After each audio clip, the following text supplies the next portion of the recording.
Hello and welcome to my mapping tutorial of the AKAI APC40 Mark II.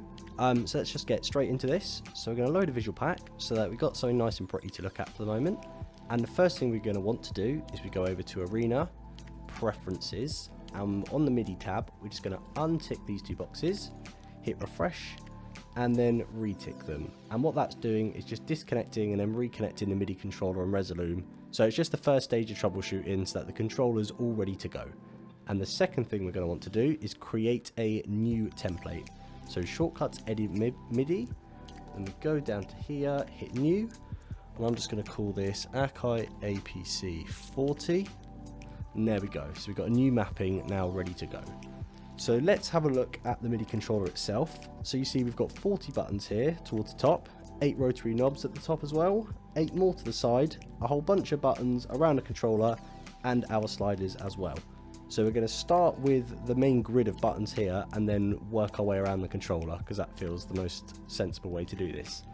So we are going to be creating a jack of all trades kind of controller setup. So one that no matter what you're doing, if you're doing a live gig or if you are just at home messing around in Resolume, this is a controller setup that will work really well for whatever scenario you need to throw at it. So cool.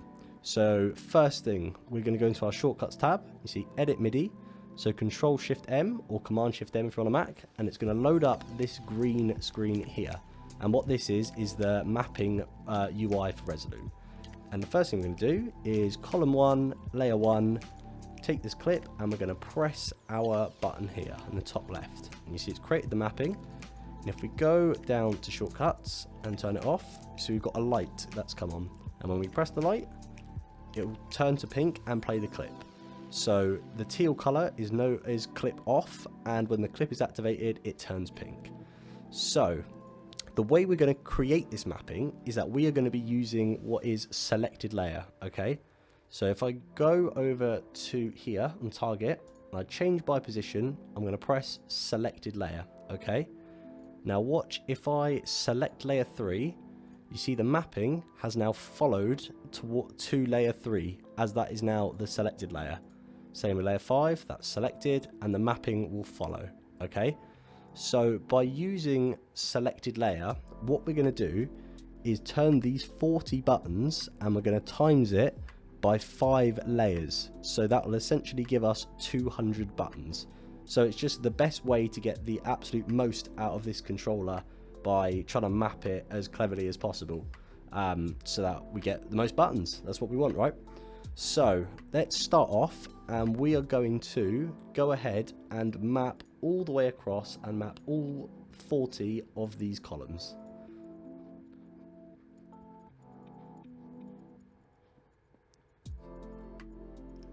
Sweet, there we go.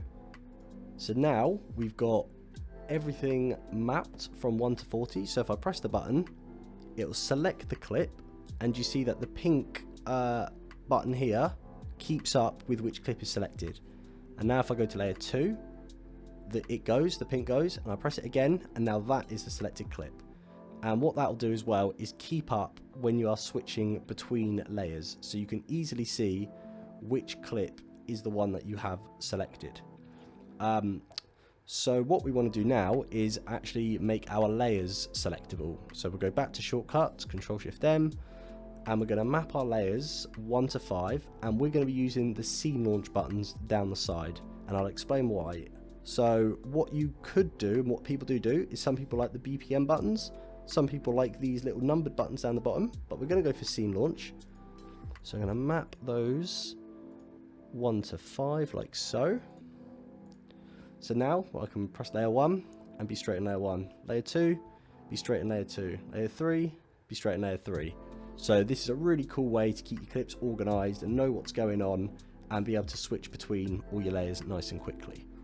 So the reason we use scene launch is because we can colorize them.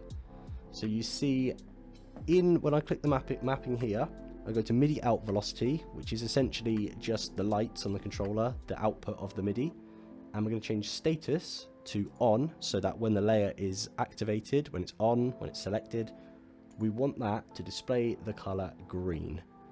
So if I go out of shortcuts and press layer 1, it's now green. Okay, so I'm going to go ahead and map the rest of these colors, and the colors I'm going to be using are green, red, yellow, blue, and orange. And the reason I'm going to be using these colors is because I grew up playing Xbox and playing Guitar Hero, like I'm sure a few of you did as well. And so by doing that, these are colors that I can really easily associate as numbers 1 to 5 without having to think about it. Because the primary function of these colors on the controller is for you to know exactly what they mean. So if you spend time thinking like, oh, what does red do? What does green do? What's orange doing?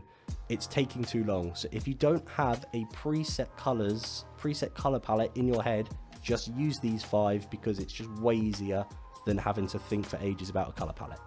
So cool. So that's what we'll be doing. So they're all done now. And while we're on buttons, we're going to go ahead and change the colors of our 40 buttons here as well. I quite like the default colors, to be fair, because they're quite contrasting. You've got a tealish color and then like a bright pink, but this is a tutorial, so we'll show you how to do it. So we'll press our clip mapping, go to MIDI out again, and status disconnected is when the clip isn't playing. And what we'll do is we'll just change that to, I quite like purple, so we'll go for 49. And then when I come out of that, the clip is now, or the MIDI controller is now purple. So we're going to go ahead and do that for all of our 40 mappings as well.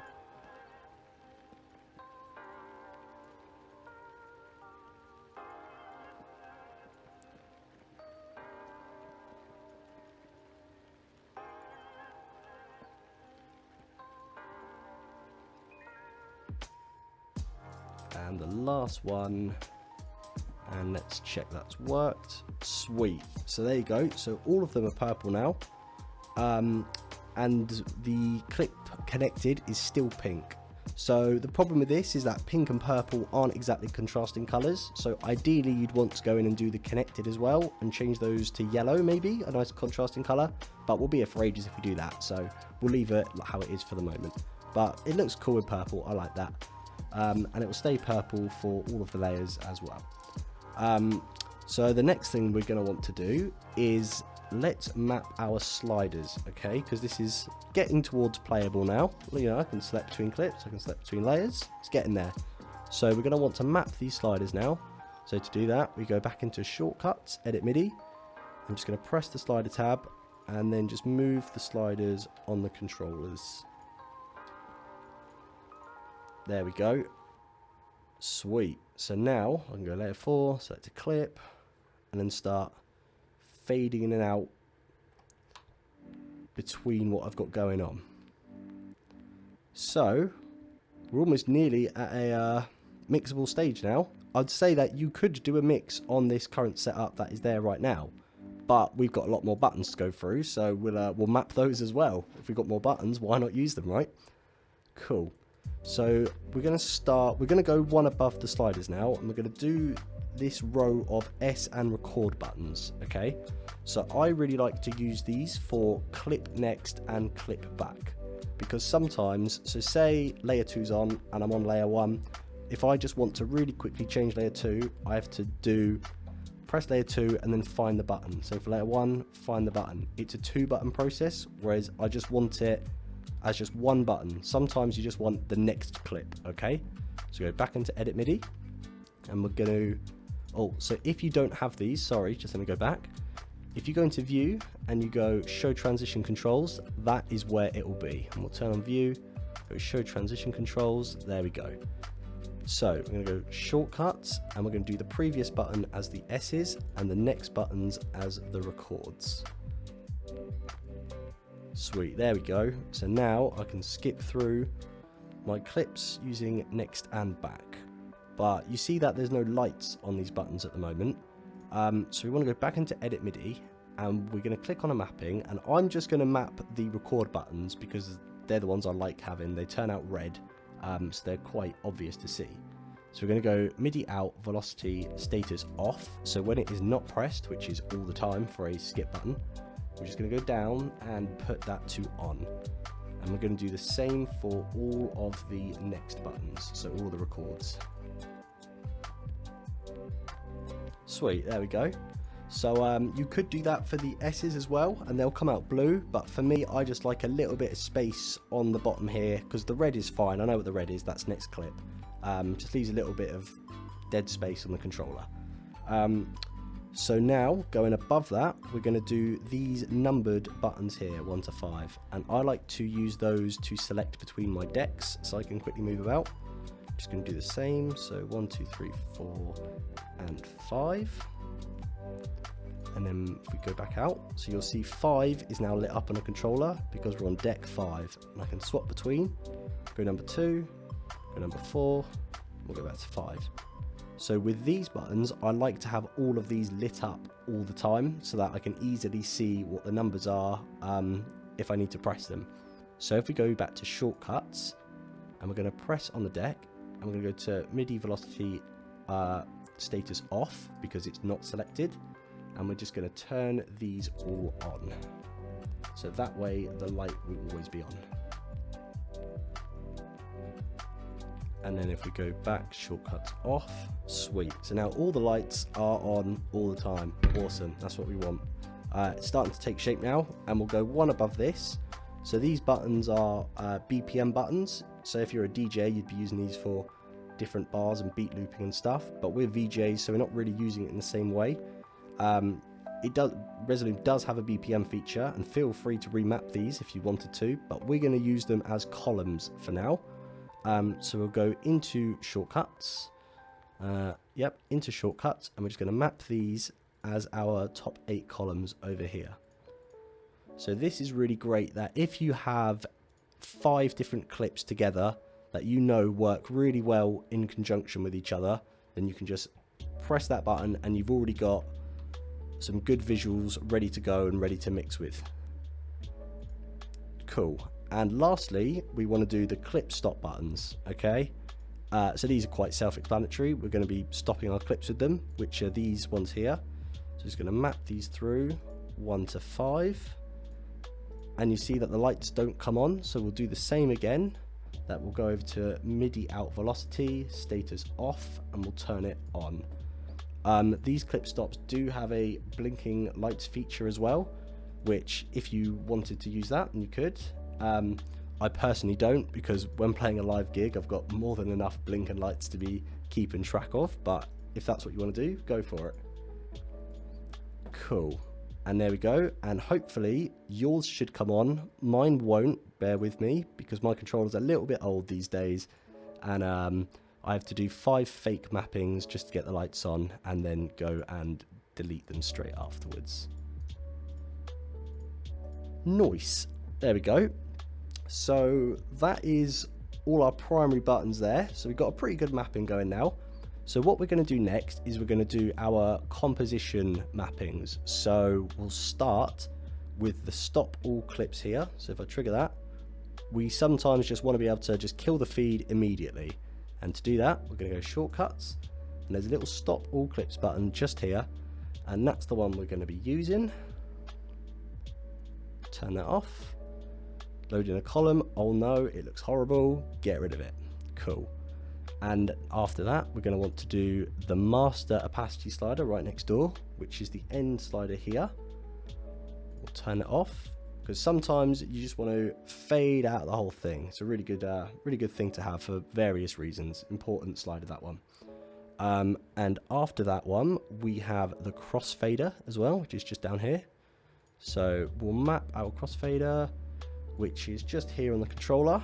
So if you wanted to play a more analog style of VJing and you were using your A and Bs on the clips here, then yeah, you'd be using the crossfader to do that. Next up, we want to do our tap and our resyncs. So if you were playing a BPM type set, it's really important to be able to tap in your BPM and then resync your clips to that BPM. So we're going to use the red buttons here. So we'll put the one on the end as resync and the other one as record. And there we go. So now I can tap in a BPM and sync it. And I like to use these 2 big red buttons because they're right in the corner, they're easy to get to, and they're quite obvious. So, and they're important buttons as well to have. So sweet. So we're going to move on to rotary knobs now. So all of these, but just before we do, we've got a special rotary knob here, okay, which is also a composition UI thing. So the advantage of this is that it's for Q level for DJs, but again, we're not DJs, so to us that's a spare rotary knob. And what we're going to do is map this to the scroll bar, because you see I've got a lot of clips here, and keeping on top of them can be a bit of a pain, because I've either just got to like press through the buttons and get to the area off the screen I want, which is not ideal at all. So we'll go shortcuts, edit MIDI. I'm going to press that onto the scroll bar, and we're going to change the mode down here from absolute to relative. So buttons are the buttons, sliders are absolute, and these rotary knobs are relative and fake relative. So we'll put that on relative. And cool, now we can easily scroll through our composition and look at what clips we got and accurately pick what kind of clips that we want. Nice, that's the one. So next up, let's do the rotary knobs at the top here, okay? So we're going to do these in the same way that we did the buttons, so by selected layer. And what we're going to do for that is we're going to load a clip dashboard.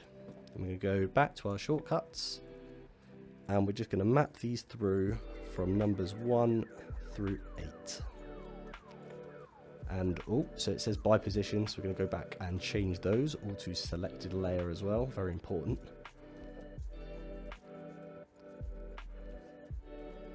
Nice, there we go. So now on layer 2, I can change all of these rotary knobs around, get a whole different array of lights, and I'll change layer, and they all reset to 0. Same again, and then reset to 0. So this is really cool because it means any effects that you do place in the dashboard are going to keep up, and you can easily see what they are and how on they are. So we'll do a little demo of that. So we'll go to our effects. We'll grab ourselves a delay RGB because it's a really cool effect, and we'll drop that on layer 1 there. So you see that the effect is now active. We want to grab the opacity and put that on link 1. So now I can turn this off and on just by moving that slider. I can leave that on and then go to a different layer and then come back and know that it's on. Okay, so when using selected layer like this for these rotary knobs at the top, if it's really important, especially if you're just starting out, that these 8 effects are all the same for all 5 layers. And we do this, otherwise it gets really confusing really quickly. So it's just best and most simple just to put the same effects onto each layer, so that we can just get mixing right away and not have any horrible teething issues, which will happen. So yeah, let's go ahead and drop delay RGB onto each of these layers. Nice, there we go. So now for all 5 layers, put on layer 5, we've got delay RGB on there, layer 4, loading the clip, and we just want to turn off all the delay RGBs right away, if they are on. Yep, stop all clips, loading a clip, lovely. Nice, so now we've got those. So yeah, you'd add your 8 effects in, make sure that they're all the same, just to keep it simple for the moment. When you get more advanced and you know what you're doing, then feel free to have a go at mixing these around, but make sure you stay on top of them for sure. So next up, we're going to do the rotary knobs on the side now. So while we're here, we'll do the same for our clip dashboard. So we'll go to clip, edit MIDI, and we'll just do these 1 to 8 like we did for the layer ones at the top. Cool, so now it's the same with the layers, that I can twist these all around, and then if I change clip, the lights will reset and they will change around depending on depending on the dashboard links and how on they are. Cool, so next up what we want to do is we're going to map these 8 buttons here, okay? And I really like these ones because you can have a lot of fun with them.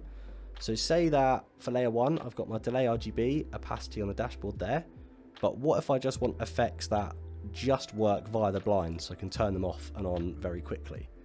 So what we're going to do is we'll grab another effect. I quite like the acid trip effect. This is a cool one. So we'll drop that on. And if we want this to just be a straight blind on and off, we are going to go to shortcuts, edit MIDI again, press the blind, and we'll just use button 1 here for the moment. And then as I turn that off, you'll see that the light is now on. I can turn this off and on. But the problem is that the light is on when the effect toggle is on. So we want it the other way around. We want the light to be on when the effect's on. So just go back, shortcut, and then status off, and we just turn that to on, and then on to off. So we're just inverting it. Nice. So now when the effect is on, the light is on, which is what we want to see. And we're going to do the same to the other ones as well, so it doesn't get super confusing. So now if I go to layer 5 and I trigger a clip, I can turn that off and on right away. Same with layer 4, 3, and turn them off and on. So the reason it's again important to use the same effects is because you see I didn't have to map that effect over and over. It automatically mapped because it recognized it as Shift RGB and it recognized this mapping as Shift RGB. So it just automatically links it. So it's just another way to keep things organized and stay on top of it. And the next thing we're going to want to do, I think this is the last thing, is a really cool little hack for you, which I talked about in one of my other videos. But if you didn't see it, I'll go over it again, is that we're going to create ourselves a reset button. Okay, so say you're on layer 3 and you've got a whole hodgepodge of effects on and everything's got really confusing and you don't know where you are. We want to be able to reset all of those pots to 0 straight away. So to do that, we're going to go back into shortcuts, edit MIDI, and we're going to right hand click on our effect here and duplicate. So this is for the layers, and I like to use this button here as my pot reset. So we're going to press that in, and on this mapping, we're going to go to mode, we're going to change it from toggle to value, so that the value of that button represents 0. And the MIDI out, we want that off, or sorry, with status off, we're going to put velocity on, so that the orange light is always on and we can always see where that button is in the event of an emergency. And we're just going to repeat that 8 times again.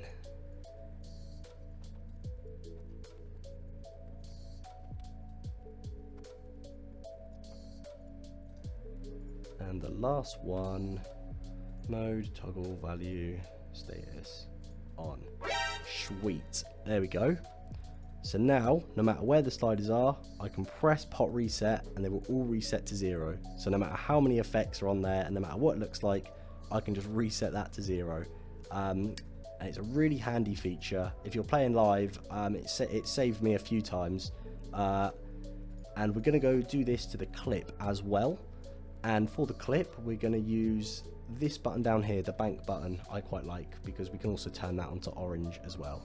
And just the same again, duplicate, press the button, mode, value 0, status on. And we'll just repeat that for all the other ones as well.